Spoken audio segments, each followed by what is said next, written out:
Dios mío, ¿por qué tengo tanta mala suerte? ¿Qué pasa, Cristiano? Estás cabreado porque no marcaste ningún gol ayer, ¿no? ¿Entonces qué? ¿Por lo de Pellegrini? No, tonto. Me estaba depilando las cejas y una me ha quedado más larga que la otra. ¡Soy un monstruo! Tranquilo, hombre. Ya lo hago yo. Tengo una técnica depuradísima. ¿Quién te crees que le depilaba las piernas a mi ex? ¿Quién?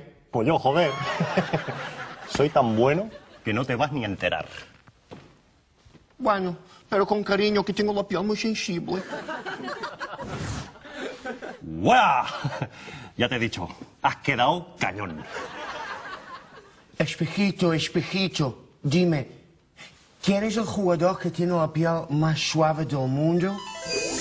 Tú, Cristiano. Me encanta. Espejito, espejito, ¿quién es el delantero más guapo de la liga? Tú, Cristiano. ¡La, tío, qué pasote! Déjame a mí, déjame a mí. Espejito, espejito. ¿Quién tiene las mechas más rubias de la liga? Sergio Ramos.